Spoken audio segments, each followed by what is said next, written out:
চলো আমার জীবনের একটা বিশেষ দিনের সাথে তোমাদের সবার পরিচয় করানো যাক। আগের দিন রাত থেকেই শুরু করি। রাত 12টা থেকে আমার কাছে তো সবার ফোন আসা শুরু হয়ে গিয়েছিল। এদিকে আমি বানাচ্ছিলাম কেক। এটা যদিও অর্ডারের কেক ছিল। মা ভেবেছিল আমি হয়তো নিজের কেকটা নিজেই বানাচ্ছি। পরে যখন বললাম না এটা অর্ডারের কেক রেডি করছি, মায়ের বক্তব্য ছিল নিজের কেকটা নিজেই রেডি কর, তাহলে সবাই খুশি হবে। তাই সেই কাজেও লেগে পড়েছিলাম। যেহেতু অর্ডারের কেকটা চকলেট ফ্লেভার ছিল, তাই নিজের কেকটা চকলেট ফ্লেভারই বানিয়ে নিয়েছিলাম। আগের দিন রাতে কিছুটা কাজ বাকি ছিল, তাই সেটা নিয়ে বসে পড়েছিলাম সকালবেলা। সকাল থেকেই হয়ে চলেছে বৃষ্টি, আর একদিকে কারেন্ট যাচ্ছে আর আসছে, সেই জন্য ক্রিমগুলো পুরোই গলে গিয়েছিল। এতটাই বৃষ্টি হয়েছে যে রাস্তায় জল দাঁড়িয়ে আছে। কয়েকদিন আগে মা মাসি বাড়ি গিয়েছিল। মাসি মায়ের হাত দিয়ে পাঠিয়ে দিয়েছিল আমার জন্য এই কুর্তিটা। ভেবেছিলাম মন্দিরে পুজো দিয়ে এই বছরের জন্মদিনটা শুরু করব, কিন্তু সকাল থেকে এতই বৃষ্টি হয়েছিল যে মন্দিরে আর যাওয়া হয়নি। আজকের দুপুরের মেনুতে ছিল পোলাও, আলুর দম, মাংস, মিষ্টি, চাটনি আর পাঁপড়। সকাল থেকেই মনটা আমার হয়ে আছে ভীষণই খারাপ। আমার এত বছরের জন্মদিনে এরকম একটা জন্মদিনও যায়নি যেই জন্মদিনটা আমি বাবাকে ছাড়া কাটিয়েছি। এবছর কাজের জন্য বাবাকে বাইরে থাকতে হয়েছে, সেই জন্য সকাল থেকে মনটা ভীষণই খারাপ। আজকে পড়াতে যাওয়ার ইচ্ছে ছিল না, সব স্টুডেন্টকেই ছুটি দিয়েছিলাম, কিন্তু একটা স্টুডেন্টের পরীক্ষা চলছে, তাকে পড়াতে না গেলেই নয়, তাই তাকে চলে গিয়েছিলাম পড়াতে।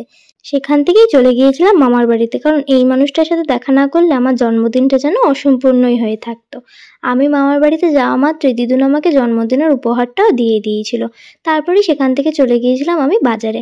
আমি যেটা কিনেছি সেটার নাম নাজারিয়া। অনেকেই জিজ্ঞেস করেছিল, তাই আমি বলে দিলাম। আমি যেটা নিয়েছিলাম সেটা হাতের ছিল, সেটার দাম পড়েছিল 500-র মতো। এটা কিন্তু পায়েরও পাওয়া যায়, সেটার দামটা আরেকটু বেশি।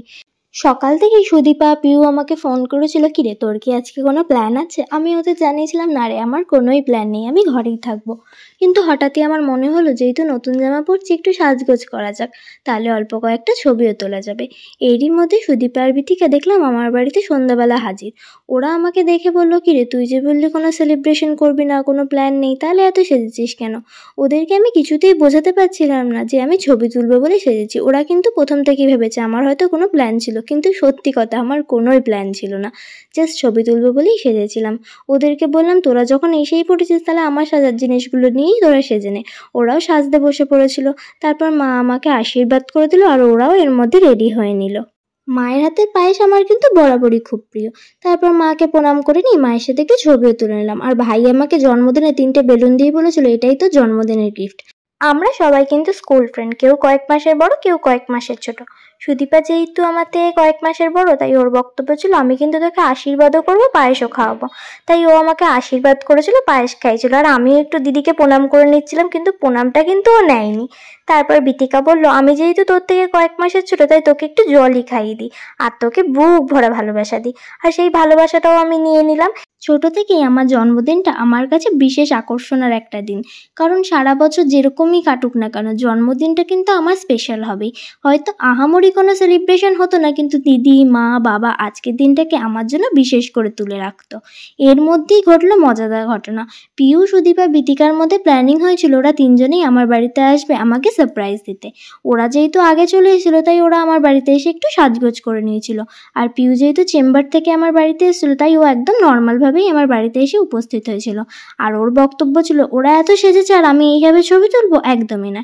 ওকে কিন্তু আমি বারবার বলেছিলাম আমার সব জিনিসই রাখা আছে, তুই একটু সেজে নে, আমি ওয়েট করছি। ও আর সাজেনি, ও এইভাবেই দাঁড়িয়ে পড়েছিল আমার কেক কাটার জন্য, কারণ অনেকটাই রাত হয়ে গিয়েছিল। কেকটা হয়তো আর একটু আগেই কাটা হয়ে যেত, কিন্তু বিথিকা আর সুদীপা আমাকে আগেই বলে রেখেছিল পিউ আসবে, তুই একটু অপেক্ষাই করে যা। কেকটা কেটে সবার আগে মাকে আর ভাইকে খাইয়ে নিয়েছিলাম, তারপর সবাইকে দিয়ে দিলাম। আর যে গিফটটা আমি কিনে নিয়ে এসেছিলাম নিজের জন্য, সেটা পিউকে বললাম আমার হাতে একটু পরিয়ে দে। আমার জন্মদিনটা আমার কাছে কিন্তু খুবই স্পেশাল। কালী পুজো, দুর্গা পুজো এগুলো তো তাও 3-4 দিন করে থাকে, কিন্তু জন্মদিন সেটা তো বছরে একদিনই আসবে। ভাইকে দিয়ে আমি সবার জন্য আনিয়ে নিয়েছিলাম বিরিয়ানি। যেই দোকান থেকেই ভাই এনেছিল, বিরিয়ানির টেস্টটা কিন্তু দারুণ ছিল। আমার জন্মদিনের দিন যেই মানুষগুলো একবারের জন্য আমাকে একটা ফোন করতে পারে না, একটা মেসেজ করতে পারে না, সেই মানুষগুলো যদি আমার জীবনে নাই থাকে আমি মনে হয় খুশি হব। তোদের সবাইকে অনেকটা ধন্যবাদ আমার বিশেষ দিনটাকে আরো বিশেষ করে তোলার জন্য। আজকের জন্য এইটুকু, টাটা, বাই বাই। ভিডিওটা কেমন লাগলো জানিও। ভিডিওটা ভালো লাগলে একটা লাইক করে দিও, আর চ্যানেলটাকে সাবস্ক্রাইব করতে ভুলো না। দেখা হবে অন্য কোনো ভিডিওতে।